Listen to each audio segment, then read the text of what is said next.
If you stick a knife in my back 9 inches and pull it out 6 inches, there's no progress. You pull it all the way out, that's not progress. The progress is healing the wound that's a blow made. People are suffering. People are dying. Entire ecosystems are collapsing. Stand up and take on the greed and corruption of the ruling class of this country. The billionaire class has been taking everything, and the working class has been left scraping, paycheck to paycheck, just trying to survive. The police department, the FBI, the CIA, those are gangs. You know what I mean? The correctional office. America is the biggest gang in the world. A solidarity which fears not foreign invasion, because it is bringing all the workers to the point when they will say to their masters, go and do your own killing. We have done it long enough for you. It's called the American dream, because you have to be asleep to believe it. Guys, gals, and in-between pals, welcome back to the Left 4 Dead podcast, the radical left-wing show that your crazy conservative uncle warned you about. As always, my name is Dane Snedden. I am one of your co-hosts, and I am joined respectively by the Chaos Queen herself, Emma Embers. Sup? And our woke uncle, James Harris. We have a lot to talk about today, guys. We are so back. We had a couple of weeks off due to the holiday break, but, there's a lot of shit going on. I should point out Uncle James is also now our wet editor. Weather? No, not for this episode. It's probably going to be for next episode. Woke editor, Wet too. editor. Yeah. Wow. Yeah, I'm going to... This motherfucker features a queer person in every episode. At least one, yeah. At least one. I mean, when we get Joey Presley in here, it'll be 2. Yeah, I mean, I think most of our listeners are aware of probably what we're going to talk about today. Kind of the biggest news happening this year.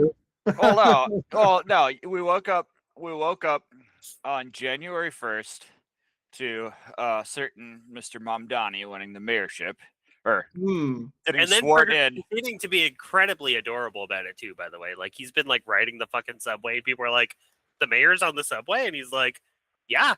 So it got off to a good start, but then on day 2, we decided to kidnap the president of Venezuela.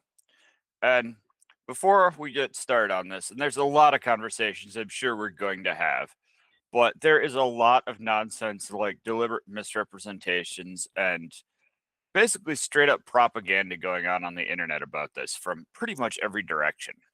So I have spent, actually, since it happened, digging into as many details about this as I possibly could, and I think I've come up with a good starting point, right?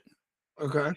So there's a lot of things that can be true at the same time. So if you look at Mamdani, or not Mamdani. Sorry, it is Monday morning. Maduro. He's been president for a while. It looks like a lot of his economic policies have not been particularly great for Venezuela. Now we can have an argument about why. I think some of it's badly implemented. There's probably an argument that you can make that there's probably some CIA agents destabilizing things, like we tend to do with South American leftist countries. Yeah, sanctions certainly didn't help, but the fact of the matter is that this is a guy who he denied an election to stay in power, which is one of the things that we criticized Donald Trump for. And it looks like a shitload of Venezuelan people were cheering his removal. Now, you can make an argument that there's cause to remove the guy, right? But the problem is, when we invaded Iraq, right when that happened, Iraqis were cheering for us and toppling Saddam Hussein, and that did not work out very well in the long run. The problem here, or in the short term, for that matter, it worked out. That's what I'm worried about. It worked out pretty well in the real short term, and we've got midterms coming up. Yeah, but the problem is not that a dictator doesn't have his job anymore, because let's face it, he was a dictator. The problem is that we are going in there for all the wrong reasons, and we're not doing it. Like, the last time the United States took over a country and left it in a better state than when it started was frickin' Japan and Germany from World War II. Ever since then, That's only because they had actual fascists in charge. So it's like the bar was in hell. We didn't have to do much to make it better. Yeah. So what's going to happen though is we've kidnapped the head, but a single person doesn't run a country. Maduro had a shitload of people. They're all still in their same positions of power. And they've already appointed. They already appointed the vice president as the acting president. And in spite of Trump saying that that she was in contact with him and working with him on the transition, she said, "The fuck I am." Yeah, right. And was like, "We're like, you send him back here now."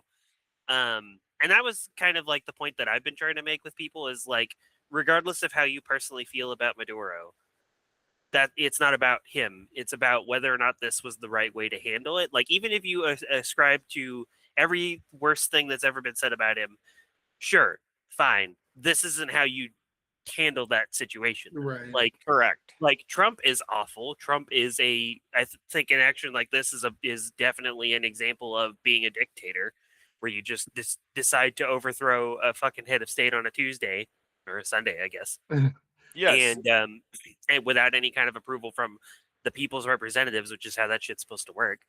But that being said, we wouldn't really, as Dane pointed out, we wouldn't really like it. Okay, well, some of us would, honestly, I wouldn't be that mad about it. But like, if China kidnapped Bibi, most people that are supporting this would be like, hey, that's not okay. And it's like, okay, well, he has committed far worse crimes than Maduro. So, even if you take the worst interpretation of Maduro as complete and absolute fact, he's still less of a fucking criminal than Benjamin Netanyahu.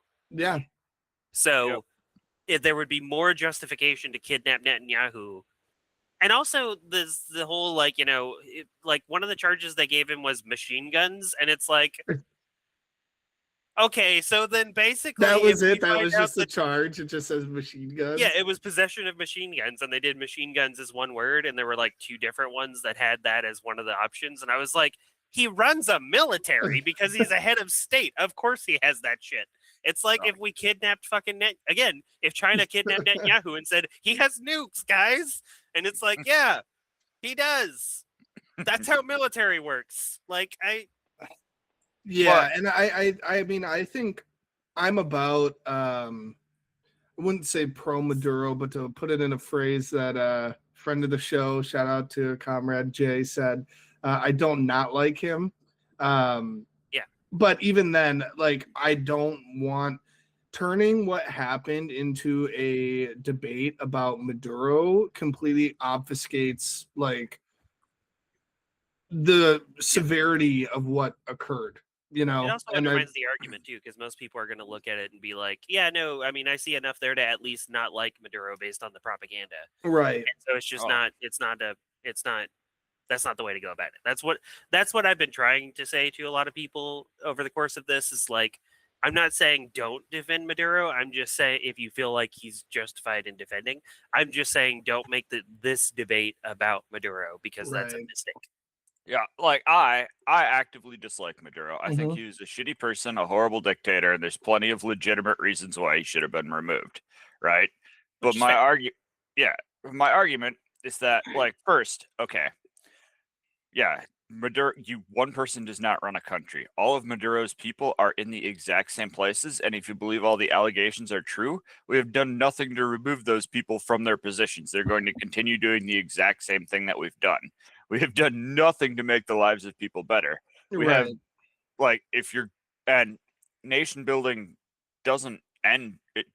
It doesn't end when you topple the head of state. That's where it starts. So we topple the head of state. We have no boots on the ground. We've got no ability to accomplish anything except leverage the already existing corrupt structure to open up the country to exploitation of mineral resources. And companies and anybody we put in charge here is not going to be aligned and held accountable for doing the right thing for their people. They're going to be held accountable for maximizing profits for their shareholders. Like, this is not going to make it might look really good for about 6 months, which is what I'm worried about, but give it a year or two, this is not going to make the lives of Venezuelans any better. No. I mean, it's the same tried and true method that we've done. I mean, us coming in and saying we are going to be running Venezuela, like. Here's the weird thing, though. We can't even run our own country. Well, yeah, I also made that joke when I was like, how the fuck is Trump going to run Venezuela when he can't even run this fucking country? Like, fuck out of here. But also, like, okay, hear me out on this one. This has been really weird for me as somebody who was, like, literally growing up in the era of Iraq and Afghanistan, because I was born in 91, so like I was 10 when those wars started. And like back then, one of us doesn't. Yeah, exactly. Back then, the administration was actually trying to make the like, no, it's all about democracy. Why would we go after oil? That's stupid. Why would you say that? No, we love people and we care about these innocent people being slaughtered by this regime. And then we're going to slaughter way more of them over the course of us occupying this country. You're right, yeah. That's what we were used to. And this time it's completely different in the sense that the administration is just like, no, we're going to send all of our like fucking like billionaire oil barons into Venezuela to plunder it for our coffers and make them rich, the oil barons, not Venezuelans. And then the people are the ones going like, no, it's democracy. We're doing it for democracy, guys. And it's like, this is not how it went before. Before, the people were like, this sucks, get us out of here. And then the administration was like, no, it's for the right reasons. But this time, they're just like, no, we're doing it for all the wrong reasons. And the people are going, it's for the right reasons. Like, it's bizarro world. That's the part that's been honestly triggering me the most. Not literally, but you know what I mean? Yeah, and you won't remember this because it's before your time. You were probably not even a twinkle in your father's eye yet. But no, there was like right when we invaded Iraq, there was like 2 days where the official name was Operation Iraqi Liberation. But then whoever was in charge realized that simplifies down to OIL. So then they changed it because they're yeah, that's when it became Operation Iraqi. No way. Yeah.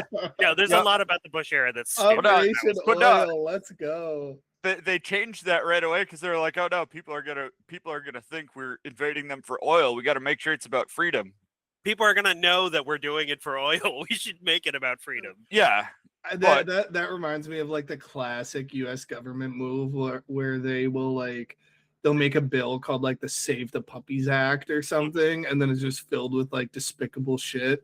And then they'll be like, how can you not support the Save the Puppies Act? And then they're like, Marjorie Taylor Greene's anti-trans bill is Protect Our Children's Innocence Act. Right. And it's like, okay, sure.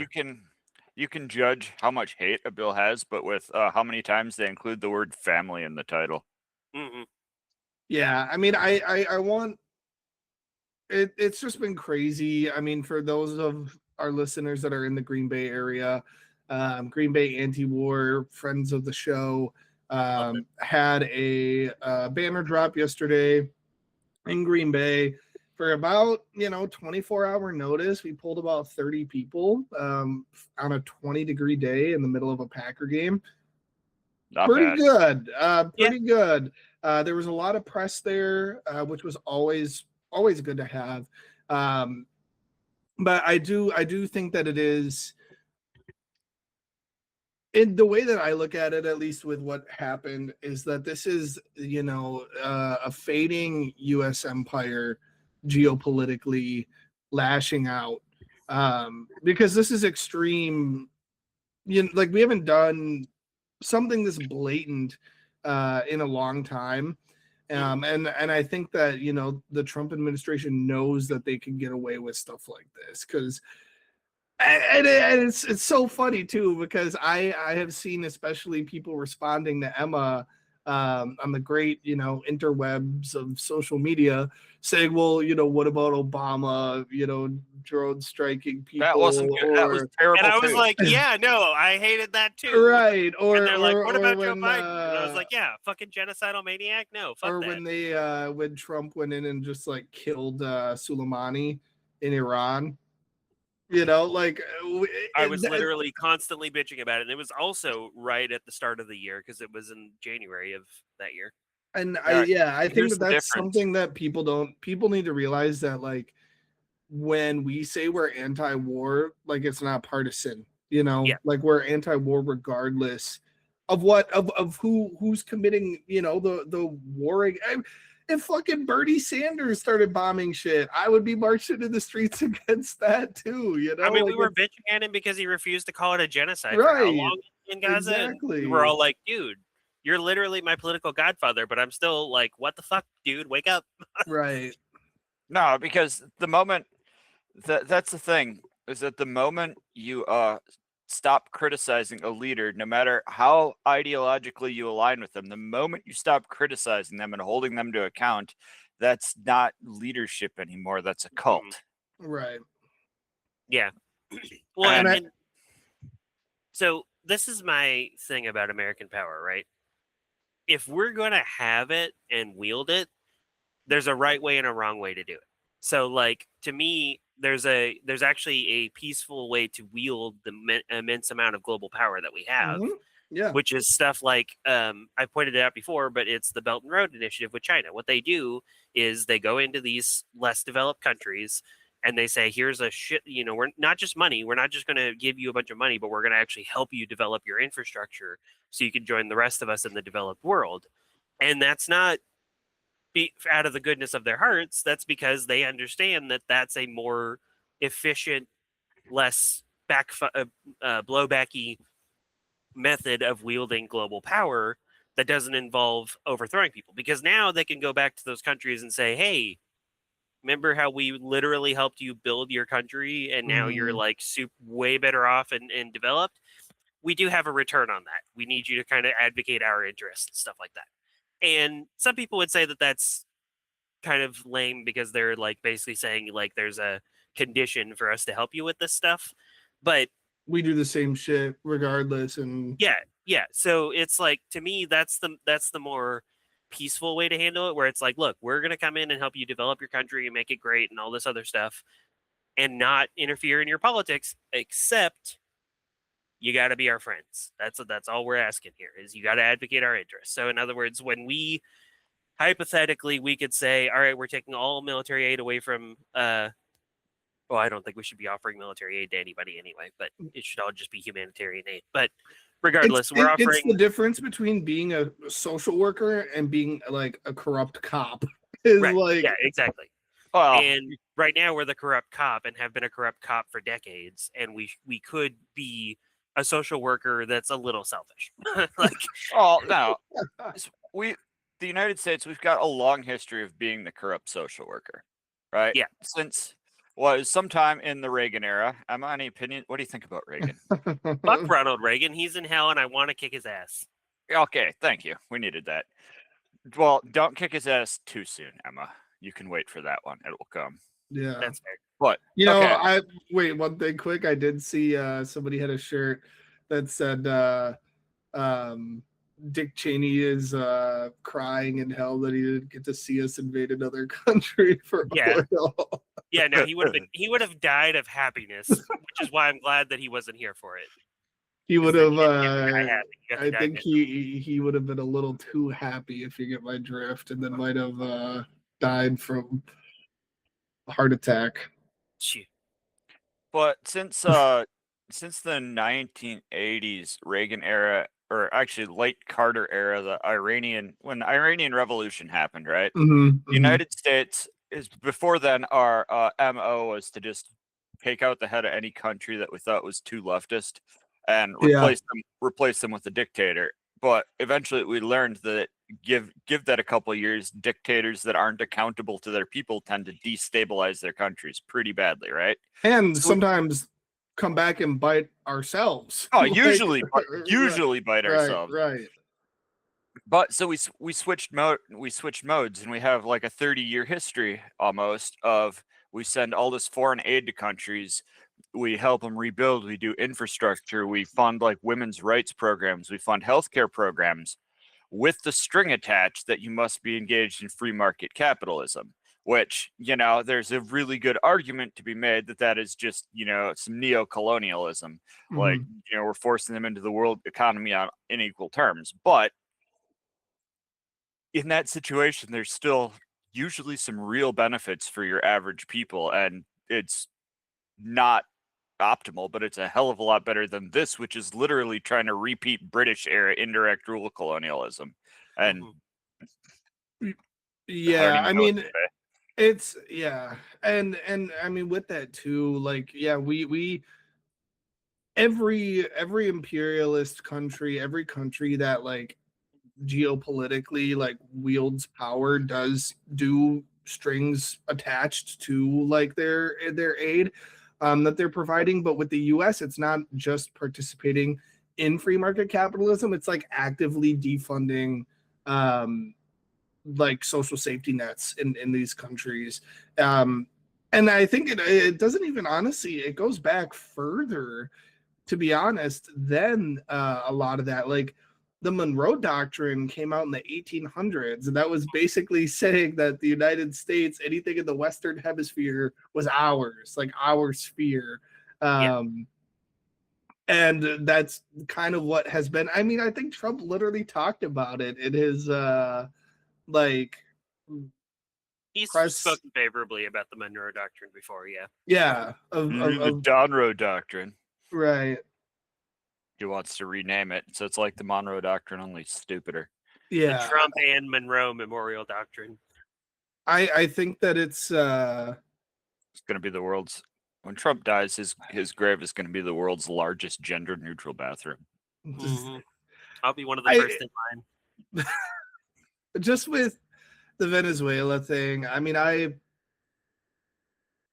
it's so frustrating because we never learn, you know, like I've seen this film before and I didn't like the ending, you know, like it's just, that's the thing that I think is just the most frustrating, especially like being on the anti-war side of things. It's like, dude, like really, like remember what happened in Afghanistan with the Mujahideen? Like, were we not paying attention? And I mean, obviously, capitalism is a short-term gains over long-term, you know, gains and foresight.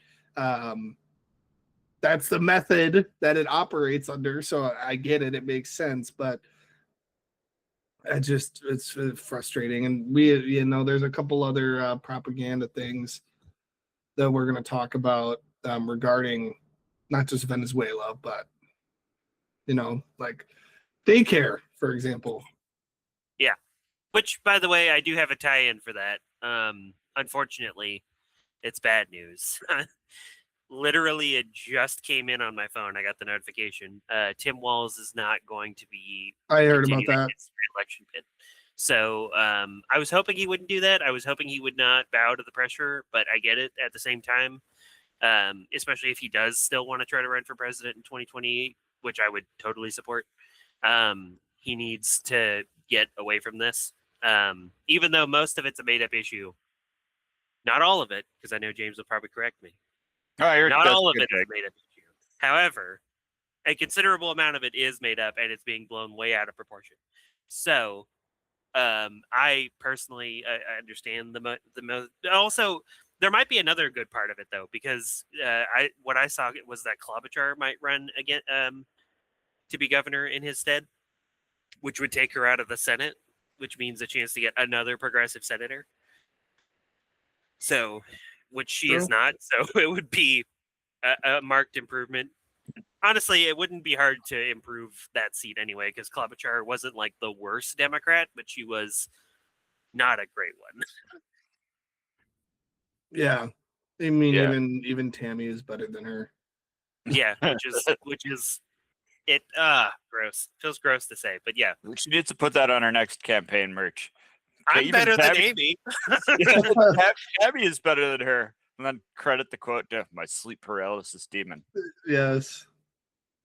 Yeah, I think I looked that up. It looks like, I mean, first of all, you're running, fraud is inherent just when you're running any kind of large operation, especially government. It happens. There's somebody who's always willing to do it. Like the story of that lunch lady that stole like $1.5 million worth of wings. Yeah. Like, yeah, you don't even need to be in a position of power to defraud the system. Yeah, Like, you just need to know My exactly DARE how the officer computer is system in works. jail for money laundering. yeah, there we go. Hey, yeah, he said don't do drugs. He didn't say don't do money laundering. And a lot of this happened in like 2022 and was already investigated, and a lot of the propaganda is digging up an old case that's already been over with, right? Mm-hmm. But I try and stay pretty tuned into conservative news, and I do. It's important. I know you do. I know you do. And Well, I don't and just I don't understand how I you respect can it stay because I sane. can't. Yeah. I see a single Fox News fucking notification on my Facebook and I get like enraged. well, the trick is to not take it personally, but the conservative news media bubble, which sucks because we haven't had a show because I wanted to talk about this, but over Mhm. like the last 2.5 weeks, they have just been absolutely blowing up with Somali fraud. That is the Yep. only topic they've been talking about. Nothing else. That is the only story blasted on repeat, completely filling their pages until this Venezuela war. And like the fact that it is an attempt to distract from the Epstein files is so freaking blatant. Yeah. There's this 90s movie called Wag the Dog. And it's Emma's familiar. Yep. And it's about this president. I think there's a sex scandal about to break, and the president decides to start a war to distract from it. And it's Oh. so freaking funny to see. Yeah, you It's should also watch so that movie. iconic that "wag the dog" has become like an entire phrase all on its own. Interesting. Starts a war when there's political distress. Yep. Weird how that works. And now, we haven't even actually got the situation sorted out in Venezuela. Trump is already talking about doing it to Cuba, Mexico, and Greenland. And then, Iran, actually. I would expect That's- war with Iran to break out in the next few days. Do you think so? Mm-hmm. I've seen a lot of people saying that. There's a lot of evidence pointing to it, including like the flight patterns and stuff. To like they're moving a lot of forces into that area. Yeah, Because just sorry to cut you off, James, but what I heard is the Strait of Hormuz, which Iran controls, basically. They very likely, in response to this, could shut that down, which would. People were theorizing that Iran doing that, the U.S. has an idea that Iran is going to do that, and that is why they wanted Venezuela's oil, is because when that Strait of Hormuz gets shut down, that's going to severely impact our oil supply. Yeah. And so, makes sense that, we're going to just go down south to our neighbor that, has a lot of oil. And I think it's funny too. I'm seeing a lot of discourse of people saying that they stole our oil. Mm-hmm. Yeah, that Venezuela stole our oil, and I'm when like, they nationalized it. That was well, ours. That was ours, but they nationalized it. I swear to God, history just repeats itself, because that's so the formative thing that changed. Yes, the formative thing that changed my entire thinking on U.S. foreign policy when I was still being raised conservative was when Ron Paul started talking about non-interventionism, and then I learned about Operation Ajax, which was when in 1953, in the early 50s, Mohammad Mossadegh was elected democratically as prime minister of Iran, and then he basically was like, we're going to nationalize our oil. Well, first he was working with the British, because him being in power, his whole thing was like, we're not going to let them just pillage our oil anymore. We're going to have control our own natural resources. Worked with the British, tried to make a deal. The British deals were basically like a slap in the face in terms of they were basically saying like, no, we're going to make the deal, and the deal is going to be that we get whatever we want and you get nothing. Mm-hmm. And British so Mossadegh for you guys. Yeah, and so Mossadegh was finally like, all right, fine, fuck it. We'll just nationalize our oil fields, and then you don't get any of it. How about that? And then Winston Churchill, ever the strong, tough guy that everybody always talks about, who punched Hitler in the face figuratively, literally went crying to the fucking CIA and Eisenhower and was like, they won't let us access their oil, and we're not strong enough to do anything about it. Help us. And the CIA is like, well, we would never turn this opportunity down. So they overthrew Mossadegh, and then basically it was kind of like a constitutional monarchy in the sense that they had a prime minister and a parliament that actually ran the government, but they also had a Shah or king as a figurehead. It was a country halfway through becoming a democracy. Mm-hmm. Yeah. And we nipped that in the bud real quick. And we basically just allowed the Shah, the king of Iran, to just run roughshod and do whatever the fuck he wanted to and rule as a dictator, which led directly to the Islamic Revolution in 1979 that put the Ayatollahs in power. Mm-hmm. And we've been dealing with the fallout of that ever since. You see, like, a bunch. There's all these pictures of a bunch of like really liberal-looking college students cheering the fall of the Shah. Mm-hmm. They didn't know how this story ends yet. From protesting, yeah, exactly. They at the time they were like, "Well, this Islamic Revolution force is the only one that wants to get us out of this brutal dictator. So sure, let's go." And then once people that really want to keep power, authoritarian power for themselves, get it, they don't really relinquish it. So the Ayatollah has been in power ever since, and yet they've still not been that bad of a democracy since. Like, they do still have voting for elections. How you can make an argument that those aren't completely accurate, but the point is they still at least try to give the veneer of a democracy. I mean, even in like Tehran and stuff, like under this, what most people would consider a radical Islamist regime, they do still have a surprising amount of women's rights, more than Saudi Arabia did. So U.S. ally Saudi Arabia, by the way. Yeah, exactly.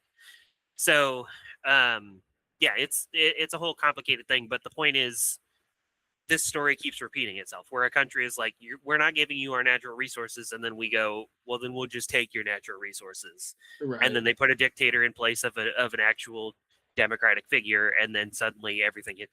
Like 10 years from now, we could be looking at some kind of like fucking actual narco-terrorist like cartel that rises up and takes over Venezuela. Who fucking knows? Yeah. Same tried and true method. I think it's really funny too, just going back to their oil thing. Michael Parenti, who I'm a huge fan of, check out some of his lectures on YouTube. They're phenomenal. He has this whole bit where he's like you'll hear them talk about our oil, and he's like, if it's our oil, why is it beneath a different country then? I mean, to be fair, they aren't even pretending this time, but right. And this has got some other implications, because like, I'm sure we will, because logic and consistency are not this administration's strong points, but we're pulling stuff like this. What can we really say against China trying to pull this with Taiwan, or Russia trying to pull this with Ukraine? Like, they'd probably be fine with Russia doing it with Ukraine, but well, I don't know. That's less popular on the conservative side as it was. Like, conservatives were like basically pro-Russia when Biden was in power, but now that Trump is in power, they've kind of pitched back to not liking Putin, but not wanting to support Ukraine that much easier. But the only difference between what Russia did with Ukraine and what we did with Venezuela is that our military is competent and theirs is not. That is the only difference. There's no pretty much. There's no moral high ground to stand on here. Yeah. And I think it's crazy too. Like, they're bringing Maduro, who is not a U.S. citizen, into the U.S. to charge him for crimes. Mm-hmm.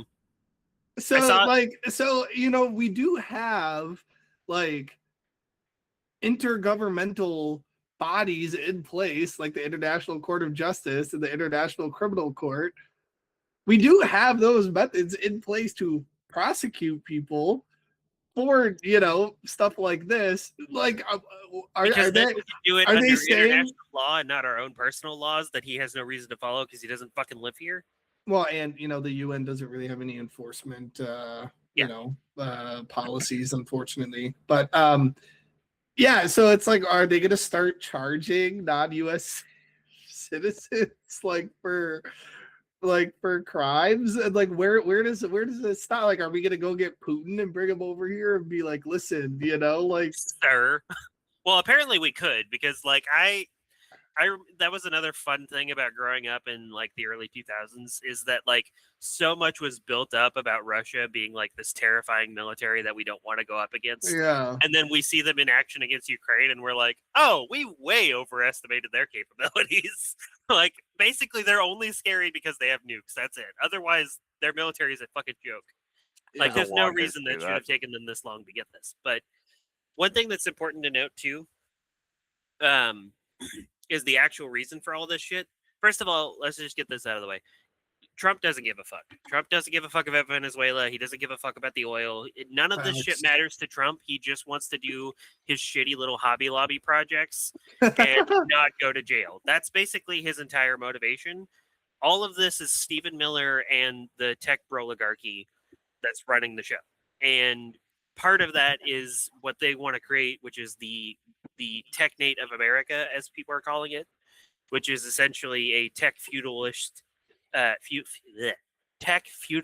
dictatorship where they perform the role of philosopher king or whatever, and essentially run the place. And Greenland is actually one of their priority places and has been for a while. Like when Trump first took office, because if you remember during the election, Greenland was like, nobody even fucking mentioned that. And then Trump gets into office and all of a sudden he's talking about Greenland all the time. And it's like, what the fuck is this all about?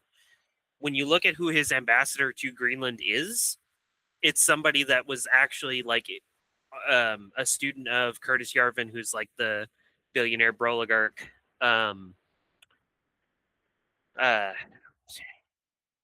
Like Karl Marx to a lefty is basically what Curtis Yarvin is to these billionaire tech oligarchs. He's just a weird philosopher guy that they all listen to. Philosopher. And the guy who we appointed as ambassador to Greenland is a follower of Curtis Yarvin. And one of the things that Curtis Yarvin and the tech oligarchs want is they want Greenland to use as their own little personal island. Well, yes, but also testing ground for their tech feudal state concept that they have. No tax on billionaires. Yeah, and so their justification for it is basically, well, Greenland has a lot of natural resources that we can use, and it has a good strategic position. But the Kingdom of Denmark pointed out, because they're technically the quote-unquote owners of Greenland, that we already have a lot of access to Greenland for both military and natural resource objectives because they're a good ally. They've been doing this shit for a long time. But that's not what they want. They want the land itself that they can rule, so that way they can show that their little technate authoritarian feudalist system can work. And they envision Greenland being that testing ground that they use, their little laboratory of democracy or of anti-democracy, I guess. Yeah. In this case. And that's kind of what all of this stuff is about, it's about setting us up to where we can take over all these little places like Mexico, Venezuela, Greenland, and then getting rid of anybody that might get in our way or make it more difficult for us. And then once that's done, it's basically like, I would not be surprised if we appoint like a fucking provisional governor of Greenland once we take it. And that it's like Peter Thiel or some shit. They forget though that yes, America is the wealthiest country on the planet right now. We have all this stuff, but the way we've structured our society, our economy only works if the entire planet doesn't hate us. Yeah, there are going to be some consequences to this shit that, well, we're not going to like them. Well, yeah, I mean, and even I know just even a small connection James and I have with the whole Greenland situation is when. Well, he said when and then froze. It's the tech feudal overlords. We've said too much. Yeah. Okay, he's back. Okay, we got. You said when and then you froze screen. No, okay. When James and I were at the Midwest Model EU simulation, they threw like an emergency, like breaking news. God damn it. Jane's internet does not like him today. We were doing fine until I said Peter Thiel's name, so I really think that this is interference on their part. Yes. We'll find out if his computer works or not by whether the call drop. Oh, we have life, and now Emma's the frozen one. Okay. Wow. Oh, now you're what back. The shit? Yeah, I thought I was literally about to be like, all three of us are getting taken out right as we start talking about the tech moguls. Like, what the fuck? Dude, I know. I know. Okay. Well, Third time's the charm. Power. Yes, as I was saying, when James and I were at the Midwest Model EU simulation, we had to talk. Waiting for it to pause again. Go ahead. Sorry. we had to talk and debate about an actual U.S. invasion of Greenland and how we as the EU would handle it. My group, being the environmental group, we were super based about it. I don't know. I mean, I feel like most of the people's reaction, and I know the representatives from Denmark were not happy about it. That would isolate the U.S. I mean, we're speed running our own demise at this point, and it would absolutely, because the point is Denmark is part of NATO and Greenland is part of Denmark. So if they're not going to give it to us, which means we would have to take it by force. So if we do that, we're literally declaring war on NATO, which means the entirety of NATO goes to defend Denmark against us. And honestly, I think part of the problem, and this is going to sound kind of sketchy probably, but part of the problem is that we've gotten too used to being invincible. And so too many people on both sides just do not understand that we're not going to be invincible forever. Mm-hmm. And when we're not invincible and we do this kind of shit, we're screwed. Because there's going to be a point where it's going to be, I think somebody was saying, like, most Americans don't realize that World War III is going to be the U.S. and Israel versus everybody else. And yeah, I mean, we're not ready for that. And we're also not ready for the implications, because, like, what are we going to do? Fight the whole world? Are we going to start nuking people to show we mean business and that's our only real safeguard? But then every other country that has nukes is just going to fire on us at the same time, be like, fuck it, wipe the slate clean. Like, yeah. The unfortunate reality of 9/11, I hate to say this because I've gotten like really exhausted with the constant yearly reminders of this one freak incident that got by because our government was literally too incompetent to address the information that they had. Mm-hmm. It was a once in a lifetime thing, but it gave people the mentality of, oh, well, that happened 25 years ago and we've been fine since. So, obviously we're cool and nobody's ever going to touch us again. And unfortunately, we're honestly going to need something like that to happen again for us to get although I don't even think that'll work now that I think about it, because it'll probably happen and then it'll just make everybody do a fucking rah rah around the flag thing. Well, and then fuck somebody else over. Because the thing, 9/11, it was calculated. Bin Laden believed that the U.S. would over-respond and overcommit, and that would be the downfall. Like, we would piss too many people off. We'd make too many people hate us, right? And I think, unfortunately, it seems like he was right, just wrong on the time scale. Mm-hmm. But I've said this before, and it's not a popular take, and it's not one that, like, feels good, but 9/11, and the aftermath, like, the world would have been a much, much better place if we simply just acted like it never happened. I know that was never going to happen because everybody cries for blood after somebody pulls something like that, but like, we caused trillions of dollars in damages. We killed, I don't know, millions of people. Untold amount of people over it, and eroded our own position in the world. Yeah, I mean, I think I agree with that. I mean, obviously, as you guys mentioned, I wasn't alive when it happened. Yes, cat's out of the bag. He's a baby. Yes, but I do. Our official show pacifiers today. Oh yeah, that would go over swimmingly. But I do want to talk a little bit about the situation in Minnesota as well, that is going on, because I actually had heard, Emma, that I had heard before today that Tim Walz likely was not going to run again, and I think that unfortunately, just with the state of this fraud situation and how far it has spread in conservative circles, I could see Minnesota flipping, to be honest. I mean, we think of it as this like liberal bastion, and it would be awesome to hear Sean's perspective on this. Maybe we'll have him on again and ask him about it. But like I have a couple of friends that were talking about moving to Minnesota because of how good their social programs were and everything. This could be the end of that potentially because with Walz stepping down, Republicans in Minnesota are going to run on this hard. Like this is going to be their big ticket item running against Walz, and I think so many people are going to be so mad, whether or not it's rightfully so. You know, like we said, a lot of the fraud things are kind of, you know, they've been dealt with already. Minnesota could flip, I think, and that would make, you know, that would make things a lot worse for them. Hopefully, you know, we flip Wisconsin in response to that. So then, you know, we can just take their spot. Well, I guess we still got to flip the legislature. Yeah, well, and you know, get a Our certain. chances of flipping the legislature are a lot better this time around than they have been up.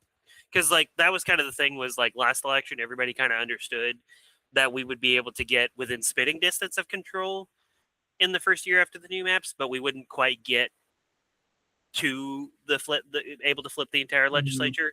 However, the next election, like if we don't flip the legislature after this election, we fucked up somewhere. That's how like likely it looks. The governorship is a different situation. I think it's going to really depend on who it is. I have my concerns that if it's Tom Tiffany versus Mandela Barnes, we're going to lose just because for whatever reason, Mandela has this thing about getting really close in the statewide election, but still losing. And it's like I say about football, like there's no asterisks when you win or lose. It's just counted as a win or a loss. Like it doesn't matter if you lost because the entire other team was injured or whatever. Or if you won because the entire other team was injured, you still won. That's all that matters is wins and losses. When they get to the end of the season, they don't decide playoff seeds based on the quality of your game or like the circumstances that you ran up against or whatever. It's the same thing with this. Like if you don't win the governorship, it doesn't matter. Like there's no moral victory here. Oh, well, we got close. No, you fucking lost. And now like the one thing that we've had that has been keeping us from being like basically northern Mississippi is Tony Evers. Because if he hadn't been vetoing all of these fucking shitty bills that have been coming out of the Republicans, we'd be toast. Like Wisconsin would not be livable for anybody that's not a fucking fascist. And I don't think people really understand that because we have this vibe of being like 50-50. So everybody's like, well, we're all a bunch of moderates here. And that's not the case. It's basically a very strong fascist wing and then an eroding progressive wing that's like started to get better in recent years. So that's essentially what we've got going on. And then the 50-50 is just because Democrats nationally don't know how to run like an actual opposition party anymore. Like fucking Chuckles McSchumer tits over there. Doing the whole like, you know, well, I don't know. I guess it's not that great that he didn't consult us, but like we've been talking about overthrowing Venezuela for a while, so I'm not going to put up that much of a fight. Yeah, I think we could win more than 50-50 in Wisconsin if we just had good fucking candidates. Yeah, and I mean we do have a great one. Shout out, shameless plug, Francesca Hong. As we're moving into 2026. I want to remind you guys, everybody, to check out our interview with her. We were one of the first shows to interview her. She recently held a Twitch live stream in which they raised $25,000. It was like crazy. Yes. They did have somebody matching donations. So in reality, it was like 13,000 that was donated, which is still a lot. Be humble. It was just 3 times the goal. Right. But yeah, so keep that in mind with her running for sure, because you know we can finally get Wisconsin to where we need to be.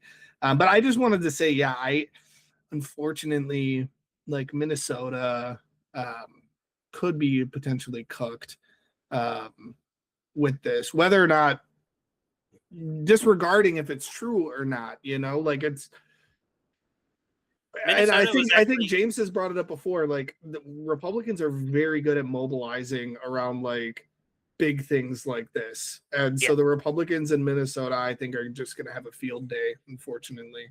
Well, and they're experts at propaganda because they've been doing it for decades and refining their strategy, and that's why stuff like this is effective, because their whole strategy as fascists of like picking a group that they don't like, and that's a minority group, and then drawing everybody's ire to them is really fucking good. It's exactly what they did with trans people, where like they managed to turn a population that was at best, or at worst, I should say, ambivalent toward trans people, to being now not just hating trans people, but also hating gay people all over again. Like, and that was purely on the basis of propaganda. And they're doing the same thing with immigrants in general, but now they're also targeting Somalis in that specifically, and saying like, well, there's only 100,000 Somalis in Minnesota, and out of those, like 82 of them or something were indicted as part of this fraud ring, and they weren't even the leaders of the fraud ring. It was a white lady. So, but this is another thing that, to just go with your point, Dane, about the potentially flipping over this. We actually almost had that in 2024, because one of the reasons Joe Biden ended up getting out was because massive Democratic solid blue states like New Jersey, New Mexico, and Minnesota were actually polling to flip if he remained the candidate. And I still just go back to like how stunned I was whenever I was looking at all that polling data when Biden was still in, and I was just like, I don't understand how more of the party's not telling him get the fuck out. Like, we're literally looking at having the race. Yeah, like he was literally going to have us have our worst. I don't remember when the last worst. I think it was Reagan's opponents. But point being, we were going to get fucking destroyed if Joe Biden was in there, and instead we just barely lost, which isn't better, really. Again, a loss is a loss. It all leads to fascists in power, so who cares? But yeah, if we were that close to losing just because Joe Biden was the candidate, Minnesota can flip. Yeah. But just, again, I hate that this is our timeline where it doesn't matter how fascist and evil the Republicans are. The fact that Democrats aren't like barn burning FDR people is enough that we could just get I really wish people would just wake the fuck up and realize that like even the worst Democrat is still better than the best Republican. I hate to say that because I hate it. I don't know. I'll disagree with you on that. I'll take like Orrin Cass over fucking Fetterman any day, because Orrin Cass, I'll have policy disagreements with him, but I fundamentally believe he's a good person that is trying what he believes is right. Where I remember who Orrin Cass is. He is a guy that wrote a book about he's a Republican advisor. He wrote a book on, he's got a conservative perspective on how to prioritize the working class. He worked on, it looks like he worked on the campaign of Mitt Romney in 08 and 12. Oh, by the way, that's another little thing that, did you know that Mitt Romney is also coming out in favor of taxing the rich now? Yeah, I saw that. Homie watched Trump happen, and he was like, okay, you know what? Maybe you guys were right. Which, from my perspective, is really fucking weird, because the whole reason I voted, my very first presidential vote ever was for Obama, was because it was the 2012 presidential election. I just barely missed the 2008 one. I don't know why I said I just barely missed it. It was literally like 2010. 2 years. Yeah. Yeah. But point being, my first actual presidential election was 2012, and I voted for Obama specifically because I thought the idea of having a billionaire like Romney as president would be an absolute disaster that would just make our unfettered capitalism problem 10,000 times worse. And now homie's like, no, I'm a class traitor. Fuck these guys. And I'm like, would you have been Probably not, because at the time he wouldn't have been a class traitor at the time. No. Yeah, but okay. In general, though, the point stands. Like even a fairly crappy D is better than a pretty good R most of the time. Even though some of the D's can be pretty damn crappy. I'm not gonna touch that one. Well, okay, yeah, absolutely touch it. Hot takes. That's what we're It's here not for. crappy if you put it in the right place. I'm just saying. But okay, there is with the Somali fraud thing, right? Overblowing the hell out of it, but it's only fraud that's worth national crisis when brown people or poor people do it. Because like who did Trump tip off about the Venezuela invasion before it even happened? The oil companies. You had motherfuckers putting bets on Polymarket. Somebody created a Polymarket account like 15 minutes before the invasion and won $500,000 by saying that the U.S. was gonna snag the president. Like he's also literally pardoned fraudsters like over and over and over again because they're rich fraudsters. Yeah, or the beginning of this year when Trump was making all these crazy announcements that would drive the stock markets nuts. And then the next day, his friends would be multiple billions of dollars richer because they timed it perfectly. Like, there's more fraud going on in just the Trump cabinet than you have every Somali person in the entire United States. Right. And like the fact that Jared Kushner, took like hundreds of thousands up to millions of dollars from the Saudis. He took billions from the Saudis. Yeah, billions. Yeah, from the Saudis. And then, we also have the whole thing with what is it, Dubai or the UAE that we're working. They're going to have a UFC event on the White House lawn. Which I don't give a fuck about unless they actually put Trump in the goddamn ring. Put your money where your fat ass mouth is and put Trump in that ring. If he's so tough and strong and in the best health of his fucking life at goddamn 100 years old, fine. Put him in the fucking ring. Is it the octagon? Right, no, it's octagon, funny. Yeah, put him in the fucking octagon. Like, yeah, let's I think it's funny though because the party of homophobia is like, you know what we need to get a bunch of oiled up men and get them close together and all watch this. Yeah. Trump famous for blowing Bubba, whoever Bubba is, because if it may or may not be Bill Clinton, who knows? Somebody said it was a horse. I don't want to contemplate that. Point being, although it would be pretty funny, a good way to tell that a lot of this shit is based on racism, by the way, which is something that I like hammered people on when they started talking about the Somali community in Green Bay, is taking a situation where a fraction of a percentage of the total Somali population is involved in a fraud ring run by a white lady, and then you turn that into the Somali community of Green Bay is bad. Because that's what they did. When Mayor Genrich stood with Green Bay's Somali community, they were like, no, they all suck. All of the Somalis suck because this one fraud ring that was participated in by a handful of fucking Somali Americans. Which also, again, is blown out of proportion to begin with. By the way, what Mayor Genrich did was basically just say, we're allies with the Somali population. Yeah, it wasn't. That was it. That was what they had their problem with. That was all that he did. Like, well, and it's the same. Like, it comes out. They always like to pretend they're not racist, but it always comes out when they start arguing their shit. Like, one of the people in the llama came at me and was like, "You say that it's illegal that we did this to Maduro, but you're probably fine with 15 million illegal immigrants." And I was like, "No, I'm not even gonna like go with the whole like undocumented and it's not like there's nothing wrong with crossing a border and all this other shit." How do you not understand that you're racist and also too stupid to be an effective racist because you're just making your own problem worse. You don't like that there's 15 million illegal immigrants in this country? Why the fuck do you think they're here? They're here because we cannot stop destabilizing and destroying their countries. So if you don't like non-white people here, tell Trump to stop.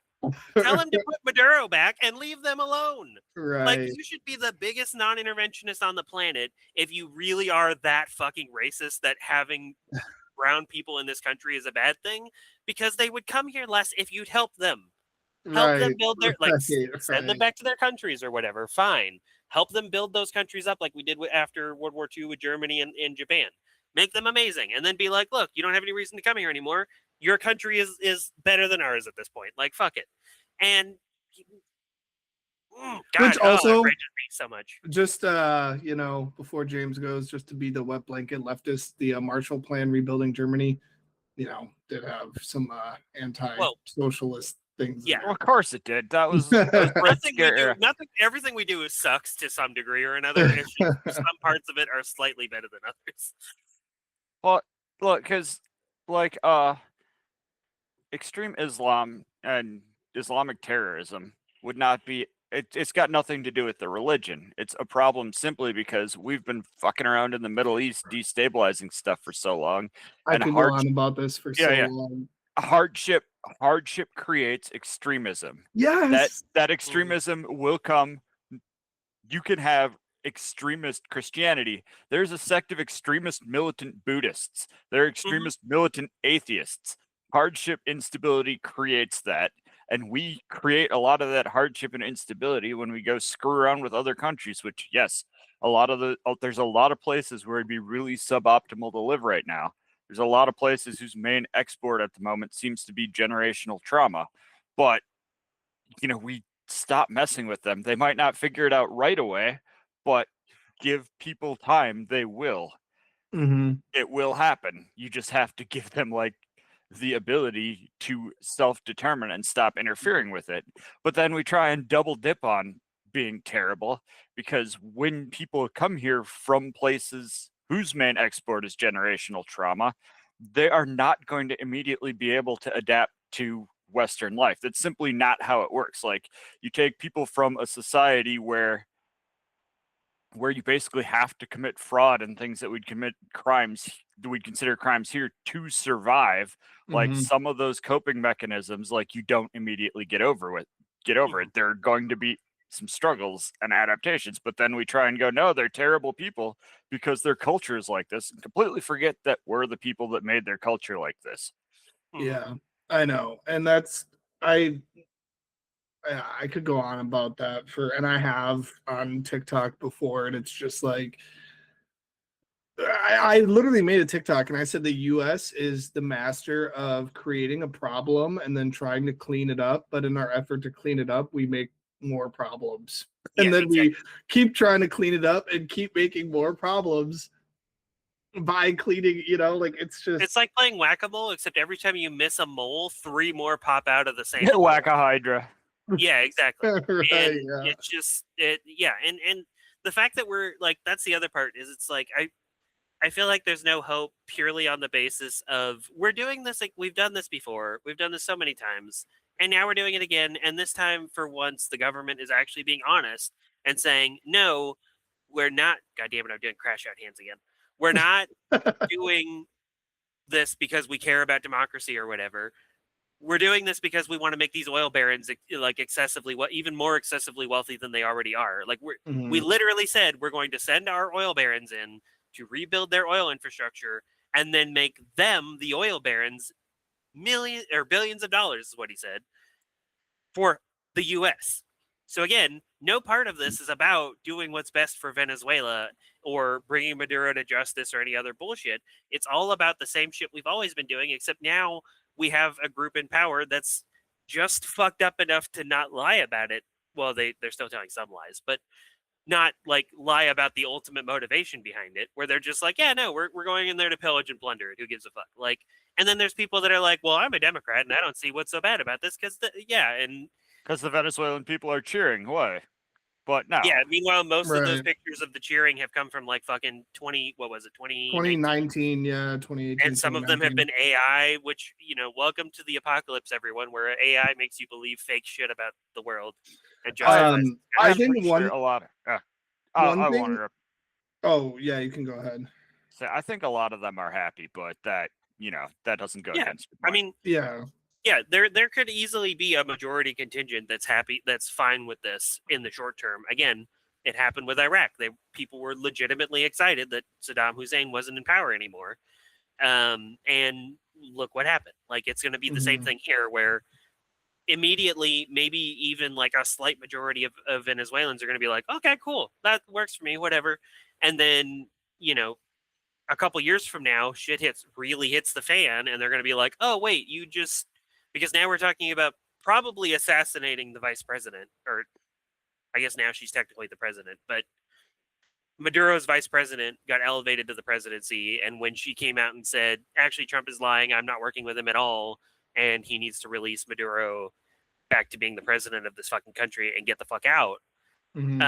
They said that there was worse in store for her than what Maduro went through. And what Maduro went through was being kidnapped in the middle of the fucking night with his wife and brought to the U.S. So if they're talking about worse than that, they're going to kill her.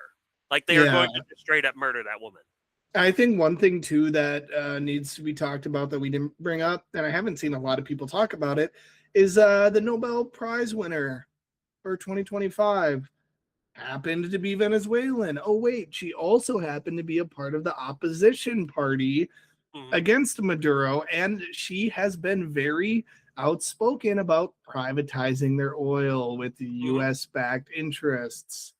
Yeah, there's a lot of liberals with egg on their face because, or anti-Trump lefties, not lefties, just fucking liberals, that with egg on their face because they celebrated her getting it because they were like, yeah, see, eat shit, Trump, Machado got it, and then she was like, I dedicate my prize to Donald Trump, and all of them that said that were like really blowing smoke heavy up her butt were like, oh, maybe we should have looked into her a little bit more, or at least let her give her acceptance speech before we started talking about how great she is.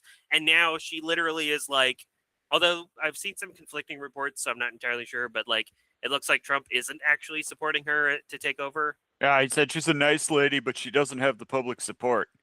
Yeah, because the public does not like the opposition party to Maduro. They are not popular. The opposition party is not Maduro. Popular. Yeah, it's literally they have a similar situation to what we have right now, where it's most people hate Trump by an overwhelming majority because now he's under 30%. And yet our opposition party sucks so fucking bad that he was able to deep throat a goddamn microphone and still win the presidency again. Forgot about that. Yeah, when he was deep throating the microphone, talking about Arnold Palmer's dick, and then doing the whole eating the cats thing, internally I was like, "We just won this election. This is easy. We're done." I thought we won the election. Yeah, I made the same disabled guy. Well, yeah, I was gonna say I made the same mistake in 2016 because after the grab him by the pussy thing, I was like, "There's no way. There's no way." I'm very well studied in American politics. I've seen this shit before. This is the part where he loses, and then he won, and I was like, okay. And then in 2024, I was like, there's no way he's winning after this. And then he won. And I was like, I don't fucking know anymore. I don't know. But yeah, we're screwing with the government of a country that is more divided than we are. It doesn't really, there's a lot of loss of national culture. What I forget the exact number, but a ton of people there's a ton of Venezuelan expatriates lately that just don't want to live there anymore because of the conditions. And we're showing up saying we're going to fix the country. No, motherfucker, that requires an insane amount of investment just to begin with. And we are not doing a great job of running our own country at the moment. We've never successfully nation built since actually, I shouldn't say never. We haven't successfully nation built since World War II. There's an argument that the idea of nation building is kind of a dead end concept, but yeah. And well, I guess in the words of invading, or I guess in the words of Immortal Technique, we invading motherfuckers because we want to free them. Man, shut the fuck up. You don't give a fuck about them people. Right. Well, and that's part of what makes this situation so dangerous too, is it's because there is no clear, again, we're creating power vacuums. And there's nobody that can fill those power vacuums except shitty people. And so it's that's kind of every time I get that's why she's my ESA, because every time I get agitated, she's like, hey, calm down. And I'm like, no, it's cool. Are you part Italian? No. Oh, okay, then cut that. I was going to say it comes out when you get mad. Oh, no. I have crash out hands. Seriously, every single thumbnail you get of me mid crash out, it's this. But yeah, no, there they go. I'm literally trying to force my hands down just to see if I can do it, and it is so hard. Like the amount of focus it takes. I have to either stop talking. Then we're not going to have good Trash thumbnails. So, I know. Anyway, point being, we're creating a power vacuum. There's nobody to fucking fill that power vacuum, which means shitty people are going to fill that power vacuum. It's what happened with Iraq and everywhere else that we've done in the Middle East, where we create a power vacuum by overthrowing a strong leader that we don't like. In Saddam, for example, for all of his faults, he at least filled the power vacuum and did a pretty damn good job of it for the most part. Horrible person, awful, deserves to be replaced, but not like that. Did absolutely terrible things to people, but we just overthrew him with no real plan other than like, this is somebody that's supportive of us, and then that person couldn't fill the vacuum, and ISIS happened. In Afghanistan, we said overthrow the Taliban, put in somebody that can't fill the power vacuum, and then 20 years later, we literally have nothing to show for it because the Taliban took it back over again. Here is the problem with U.S. interventionism. I think I can explain this in like really, really simple terms, right? When we invaded Afghanistan, there's stories of how we raised tens and hundreds of millions of dollars to supply allied Afghanis with weapons. Mujahideen, yeah. Yeah, well, Mujahideen was Bin Laden, right? Well, that was when he was in charge when we were trying to keep the Soviets out of Afghanistan. Yeah, not the Soviet under Ronald fucking Reagan, by the way. Yeah, not the Reagan version. Oh, the Bush version. Okay. The Bush, Obama, Biden version. But no, okay, we raised hundreds of millions of dollars to supply allied Afghanis with weapons, tactics, give them military training, like all this stuff, right? But then we were completely unable to come up with a single $1 million to rebuild a school. Right.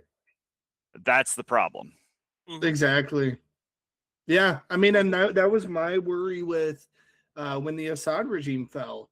Because, we were hearing, and, rightfully so, like Assad was a horrible fucking human being. Yeah. And I'm glad that he fell, but the person that is now in charge is a former Al-Qaeda terrorist member. And I will admit, like, that one surprised me because I really did think that it was going to go a lot worse, the transition from Assad down, because usually it does. But this was like the one situation where the person that took over actually knew how to effectively fill a power vacuum. So it was like, we'll see how it ends up, Well, yeah, it's still relatively new, but yeah, I think that's a great way to put it, James, is how many schools have we built in the countries that we've intervened in, it's the people's history of the United States. That book needs to be read more often because I remember talking with my parents about Trump's low approval rating. Every time U.S. history, we see low approval rating, we see high percentage of unrest. Snap their fingers, war happens, right? Like it's the way that things have always worked. I think we've got a wrap, but I think I'd like to make one more point before we close. Mm-hmm. Yeah. And that is, since World War II, the world has existed in a state where pretty much all the major powers have nuclear weapons, and a decent chunk of the minor powers too, right? Mm-hmm. Which means that the military, it's not quite the world isn't the dick swinging competition it used to be, as much as the patriarchy would like that, because it doesn't matter how good our military is. We can't just say we don't like China and invade them, because that's nuclear fucking destruction, right? Mm-hmm. Yeah. Which has kind of shifted the meta towards soft power. It is. It's the most effective tactic available, right? Yeah. It's shifted it towards soft power. It's shifted it toward building goodwill. Mm-hmm. It's shifted it toward cultural exports. Mm-hmm. Like, you have countries that don't really have a threatening military, like Sweden and South Korea, who still become global powerhouses because they've found something culturally valuable they can share with the world. Like, you know how big K-pop and anime are, even and what 80% of popular music is either produced or performed by a Swede. But we are actively trying to speedrun as much of our goodwill and soft power away as possible, which the counter to that is people are going to stop cooperating with us economically. Mhm. You know, if you like you talk about levels of international relationships or international relations, if you're arguing from a pure realist perspective, which is that countries follow their own ambitions and like military power is the key, like what we're doing makes sense kind of from that perspective if you forget that everyone has nukes. But if you look at from a liberal perspective, which emphasizes the ability of cooperation, we're not making any good choices, and I Right. don't want unfortunately I don't want to see how this bites us. Yeah. But yeah, we more to come, obviously. Thanks again for listening to another episode. We are going to be kind of hitting this new year running. We have a lot of guests lined up for local races. And remember, Sorry, next week is Eli Worthy, who's he's the youngest candidate running for anything in Texas, so that's going to be fun. yes, it will be fun. Shout out to Sean Briscoe of CLSB Politics for getting that connection. That'll be great. But yeah, if keep supporting the show. We're gonna be continually making it better. Potential big things in the works with a live recording option maybe happening. We'll see.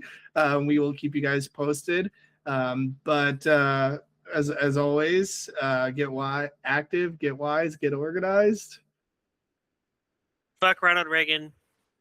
Oh god, I almost fucked it up.